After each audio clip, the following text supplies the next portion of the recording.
ሰላም ውድ አድማጭ ተመልካቾቼ እንደምን ቆይታችኋል? በሀገራችን እየሆነና እየሆነብን ያለው ነገር ሁሉ አስፈሪ እየሆነ መጥቷል።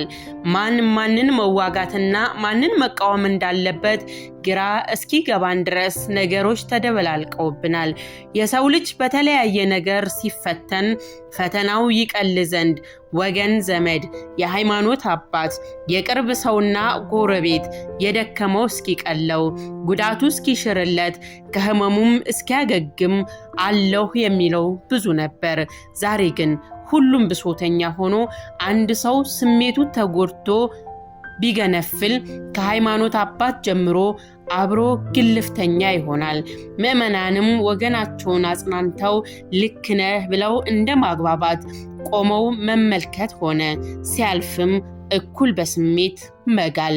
በእንዲህ የአርሲው ሞት ህመማቸውን አብዝተው እንዲህ መናገር ፈልገን ግን ሰሚ አጣን። በዚህ መንግስት ተባባሪ የሆናችሁ ምዕመናንን እያስጨረሳችሁ ነው። እስከ መቼ ሻማ ታበራላችሁ? ስንት ዓመት ነው ሻማ የምታበሩ? አስቀምጠን ስንት ዓመት ሻማ ታበራላችሁ? ለእናንተስ ለህሊናችሁ አይቆረቁራችሁም ወይ? የሚፈሰው የንጹሐን ደም እስከ መቼ? እሳቸው እንደ ማንኛውም ክርስቲያን ናቸው። ክርስቲያን ስለሆኑ ነው የመጡት። አሸርጋጅ ነው። ከቁመታቸው በላይ የሚያክል ውስኪ ይዘው ለሽምግልና ብሄዱ ጳጳሳት ዛሬ የብልጽግና ጊዜ የሞሉ ወገኖቻችንን እያስጨረሱ ነው።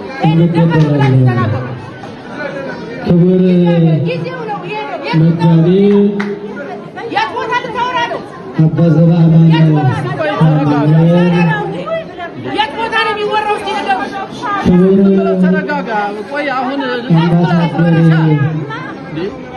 ተስፋዬ በሀገረ እስራኤል የኢትዮጵያ ባለስልጣን አምባሳደር፣ ለማውራት ነው የመጣው እንዴ? ክቡራን አንተ ነህ እንዳንተ ያለው ነው። አንተ እንዳንተ ያለው አንተ አሾክሻይ ካለ በመጸለይ ነው የመጣነው። እግዚአብሔርን ለማመስገን ነው የመጣነው።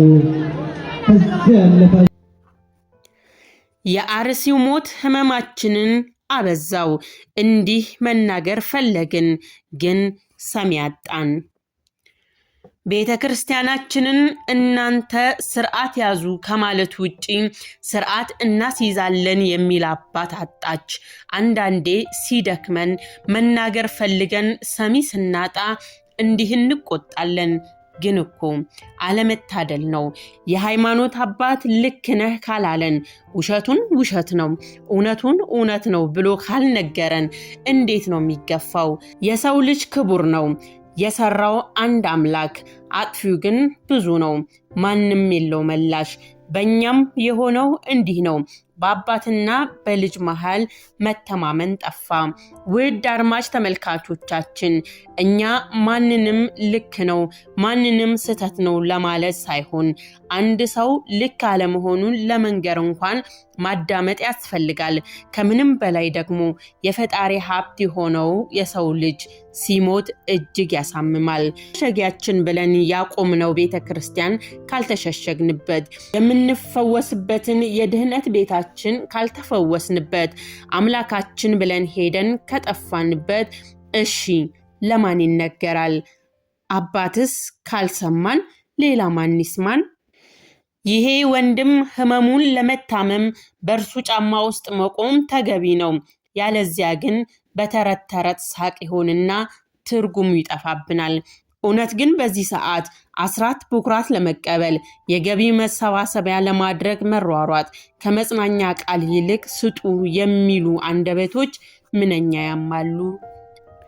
የሰው ልጅ አለመሞቱን እንጂ እንደማይሞት ለደቂቃ እንኳን ዋስትና የለውም ከፈጣሪ በቀር። ታዲያ የሞቱትን ትቶ መኖርን ብቻ ተስፋ አድርጎ ምዕመናንን ተቀበሉን፣ እንዲህ አትናገሩን፣ ስሙን እንጂ አናዳምጥም ማለቱ ምንኛ ህመም አለው። በዚህ በወንድማችን ህመምስ የተገለጠልን የለንም? ቁጣው አልገባንም? ድካሙ አልደከመንም? ሐዘኑ አልተጋባብንም?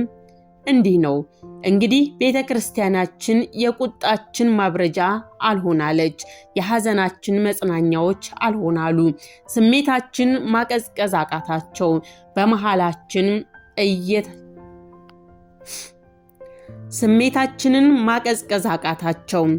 እንዲህ ነው እንግዲህ ቤተክርስቲያናችን የቁጣችን ማብረጃ አልሆን አለ፣ የሐዘናችን መጽናኛዎች አልሆን አሉ። ስሜታችንን ማቀዝቀዝ አቃተን፣ በመሃላችን እየተጫወተ ያለው ጆከር እንዲያልፍለት አደረግነው። እኛ ፈጣሪን ይዘን መግባባት አቃተን።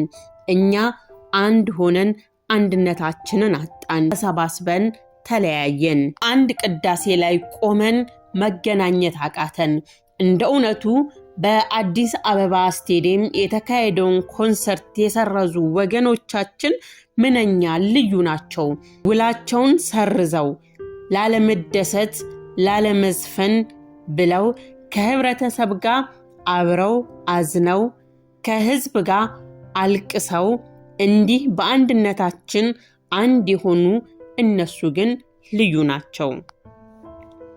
እንግዲህ እየሞትን እንበዛለን፣ በመከራ ውስጥም እንጠነክራለን የምትለዋ አባባል ነገ ባዶ ሳታደርገን አባቶቻችን እንዳባት ሕግን ሊያስከብሩ መንጋቸውንም ሊጠብቁ ኃላፊነት እንዳላቸው አምነው ወገኖቻቸውን ቢጠብቁ የሚል ሐሳብ አለን። ውድ አድማጭ ተመልካቾቻችን ፈጣሪ በጥበቡ ነዋሪያንን እንዲጠብቅ የሞቱትን አሊያም የተሰዉትን ደግሞ ነፍሳቸውን እንዲምርልን እየተመኘን የተሰማችሁን ሐሳብ አስተያየት በጨዋነት በሐሳብ መስጫ ሳጥኑ ላይ አስቀምጡልን። ከኛ ጋር ስለነበራችሁ እያመሰገንን በሌላ ዝግጅት እስከምንገናኝ ድረስ ፈጣሪ በሰላም ያቆየን። ሰው የንጹሃን ደም እስከ መቼ? እሳቸው እንደማንኛውም ክርስቲያን ናቸው። ክርስቲያን ስለሆኑ ነው የመጡት። አሸርጋጅ ነው። ከቁመታቸው በላይ የሚያክል ውስኪ ይዘው ለሽምግልና በሄዱ ጳጳሳት ዛሬ የብልጽግና ኪስ እየሞሉ ወገኖቻችንን እያስጨረሱ ነው። ክቡር መጋቢ አባ ዘበአማን የት ቦታ ነው የሚወራው? ክቡር